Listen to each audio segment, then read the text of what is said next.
जिस बंदे की जेब में पैसे हैं कुर्बानी उस पर वाजिब है, उसके अब्बा जी पर वाजिब नहीं। अगर अब्बा जी के पास अलग पैसे हैं तो अब्बा जी पर कुर्बानी वाजिब होगी।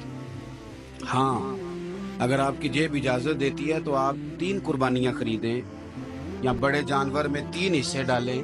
तो अब आप 2 वालदैन की हो गई, एक आपकी अपनी हो गई, लेकिन जब तक आप पर वाजिब कुर्बानी आप नहीं देते तब तक वालदैन की कुर्बानी देना दुरुस्त नहीं है, क्योंकि ये दीन में वाजिब है। जो नमाज आप पे फर्ज है वो आपने पढ़नी है, और जो अब्बा जी पे फर्ज है वो अब्बा जी ने पढ़नी है। इस मसले को भी जरूर ज़हन नशीन करें। उससे अगली बात जो और ज्यादा जरूरी है उसका जरूर ख्याल फरमाएं। हिस्से डाले जाते हैं कुर्बानी के हिस्से, तो 6 हिस्से हो गए, अब 7वां हिस्सा मिल नहीं रहा, तो एक तगड़े से बंदे के पास जाके मालदार से कहा कि चौधरी साहब हिस्सा डाल ले, एक हिस्सा कम है।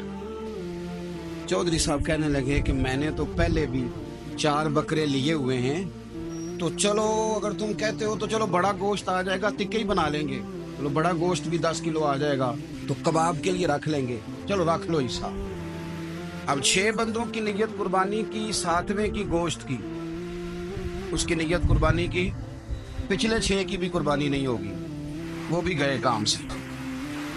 आप इस बात को समझें कि कुर्बानी का मतलब यह है कि खालिस अल्लाह की रज़ा के लिए मखसूस वक्त में मखसूस जानवर ज़िबा करना।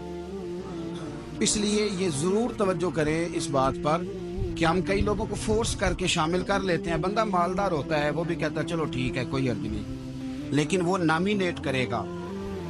अगर उसने अपनी कुर्बानी रख लिया तो फिर वो बताएगा ये कुर्बानी किसकी है, वालदैन की है, किसकी है।